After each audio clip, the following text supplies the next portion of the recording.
pun ya goda gitu ya. Nah,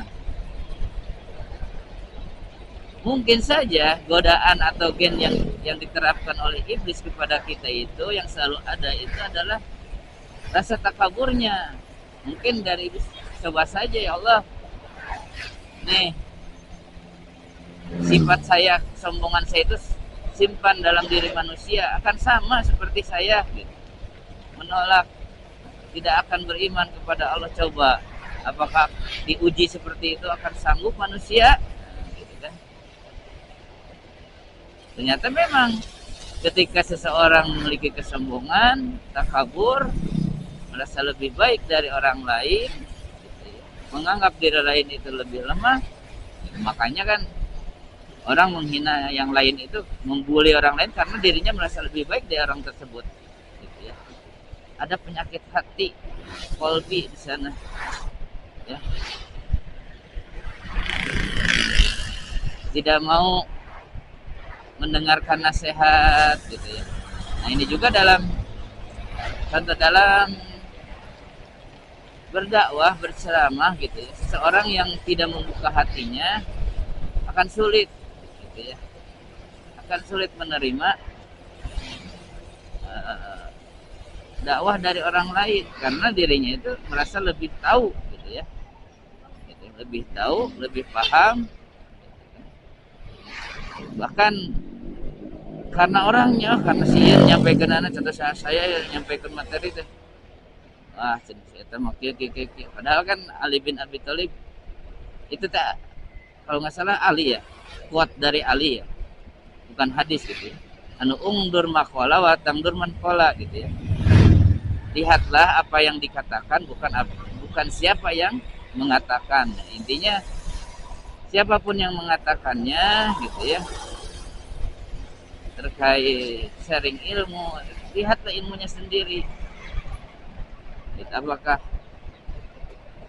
itu sesuai syariat gitu ya, bisa di cross check gitu ya ilmunya tersebut. Gitu. Karena ya sekali lagi ilmu modal utama ketika ketaatan itu, kita ingin taat ya kita harus belajar. Contoh gini, Allahumma itakan aqimus sholat gitu ya, laksanakan sholat, watu zakat, bayarlah zakat gitu ya. Tapi kita nggak ngerti bagaimana sholat itu, bagaimana zakat itu. Ya dengan berilmu, makanya kewajiban menuntut ilmu itu wajib. Ya, cari ilmu karena kita bisa beribadah, bisa taat kepada Allah itu karena kita harus berilmu. Ya.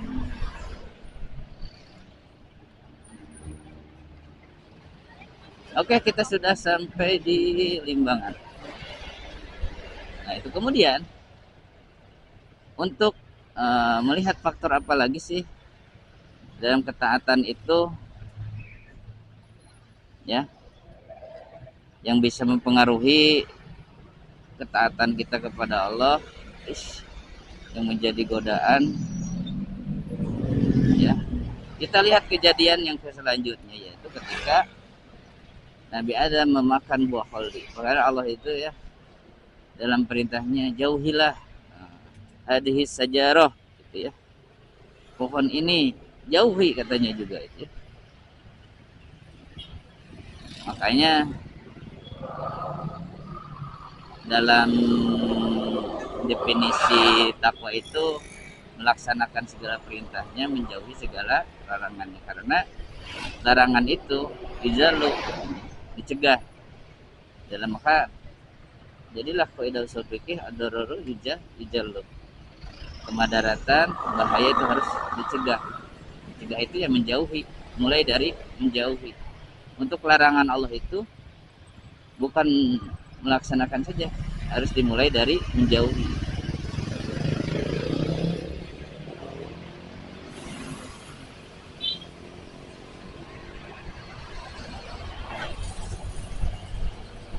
Harus dimulai dari menjauhi. Tapi di sana dalam ayatnya kan Allah, iblis bisikan menggoda Adam menoda Hawa keduanya sampai tergelincir memakan buah pohon itu yang sering dengan istilah buah kholdi. Buah kholdi. Tapi dalam tafsir-tafsir, cerita-cerita kisah gitu ya, dikatakan bahwa yang pertama tergoda itu adalah Hawa gitu. Kemudian Hawa mengajak kepada Adam. Bisa dianalisis dari tersebut ya, ketidaktaatan gitu ya, atau pelanggaran yang dilakukan itu didasari pertama adalah lupa atas perintah Allah, lupa ya, lalai gitu ya, bisa sampai tergoda gitu ya. Yang kemudian kalau ceritanya itu benar gitu ya, banyak yang menafsirkan bahwa ada faktor dari Hawa itu sendiri. Adam itu kuat sebenarnya, tapi karena istrinya gitu ya, yang menggoda ya, akhirnya luluh gitu ya. Nah jadi bisa jadi ya, ketidaktaatan gitu ada faktor dari istri ya, atau dari keluarga gitu ya, melaksanakan maksiat, melaksanakan contoh ya, pejabat-pejabat yang banyak ya melakukan korupsi itu karena godaan dari istrinya, keluarganya gitu, tuntutan hidup hedon keluarganya, bisa jadi godaan bagi para pemimpin itu ya. Jadi faktor-faktor salah satunya adalah kesombongan ya, yang membuat kita tidak taat kepada Allah itu adanya rasa sombong ya. Keimanan juga ya, lupa bahwa kita itu selalu berjanji berikrar kepada Allah dan Rasul, asyhadu alla bersyahadat, asyhadu an la ilaha illallah, asyhadu anna muhammadar rasulullah. Lupa karena memang sejatinya manusia itu lupa, sering lupa ya. Itu dari semenjak Nabi Adam gitu ya, lalai, lupa, kemudian lupa lagi dari kisah Daud ya, Nabi Daud juga diceritakan ya di tafsir Ibnu Katsir itu kan, bahwa ketika penciptaan manusia itu ya, ruh-ruh itu diperlihatkan sampai anak-anak Nabi Adam itu semuanya diperlihatkan. Nah, kemudian ada cahaya yang paling terang. Nabi Adam bertanya, siapakah cahaya yang terang itu? Adalah Daud. Nanya lagi, berapa umurnya Daud itu? 60 tahun. Waduh, orang sesoleh itu yang seperkasa itu gitu, ini dikasih usia 60 tahun. Berikanlah usiaku gitu ya, separuh usiaku. Oke cenah. Kalau 40 tahun usiamu saya ambil untuk Daud. Jadi Daud menjadi 100 tahun usiana. Nah, maka ketika itu sudah dirubah lagi catatan malaikatnya, kemudian Adam turun ke bumi, diusirnya karena melanggar TA. Kemudian ketika mau dicabut umurnya, Adam tuh sudah tahu ya, jatahnya itu ada 1000 tahun gitu ya. Ya sebelum dikurangi 40 tahun, tapi ketika 1960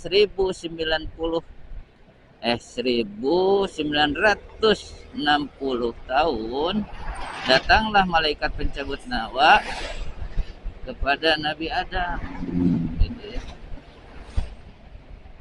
Nabi Adam menolak, kenapa, kan usia saya masih ada 40 tahun lagi gitu. Nah, kemudian diingatkan oleh malaikat ya, bahwa dulu pernah dia berjanji atau memberikan umurnya kepada Daud, dia masih menolak. Kapan saya berjanji seperti itu gitu. Nah itu bisa dilihat, dianalisis dari itu juga, karena kehidupan dunia ya, kehidupan dunia yang sangat mungkin melalaikan, melupakan gitu ya pesona dunia itu. Meskipun zaman baheula zaman Nabi Adam can aya PS, can aya internet nya, can aya, tapi betah di bumi teh gitu nya. Di dunia teh nggak mau akan meninggal meskipun umurnya sudah hampir 1000 tahun, 960 tahun ya. Tapi meskipun lupa tetap saja gitu. Allah mencabutnya gitu ya nyawa Nabi Adam. Makanya ya sejatinya manusia itu lupa. Makanya ada hadis sering melakukan kesalahan ya.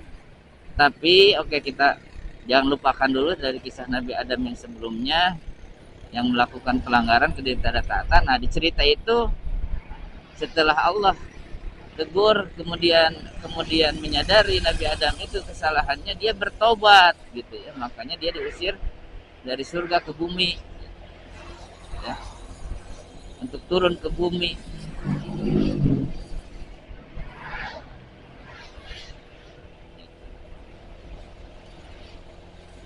Dia bertobat. Jadi ketika dalam ketaatan itu ada tobat gitu ya, untuk kembali mengingatnya. Ketika lupa, ingat ya, kembali gitu ya. Maka bertobatlah. Ketika kita lalai, lupa, tidak taat kepada Allah, maka hal apa yang harus dilaksanakan itu adalah dengan bertobat, meminta ampun kepada Allah gitu ya. Seperti itu. Oke, kita langsung saja ya ke patrol aja ya. Ini sudah mau duhur.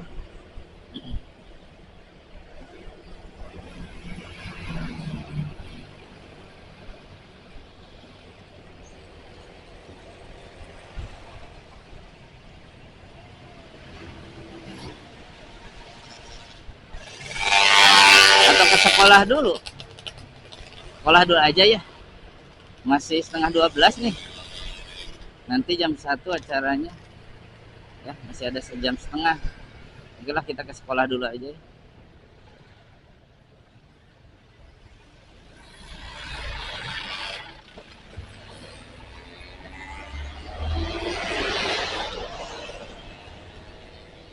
Oke, sekolah dulu aja. Itu ya mungkin dari tentang ketaatan. Menjadi seorang muslim yang taat itu kita harus tahu dulu apa sih yang membuat kita tidak taat. Itu harus kita hindari ya. Harus kita hindari. Kemudian menguatkan keimanan sekali lagi ya, tentang janji kita kepada Allah, karena kita lupa. Kita berikrar setiap hari, bersyahadat setiap hari, setiap waktu. Bahkan kalau yang suka menjawab adzan atau yang suka adzan itu sendiri di 5 waktu sholat itu sudah 5 kali setiap hari kita berikrar ya, tentang keyakinan kita. Seharusnya itu bisa membuat mengingatkan kita.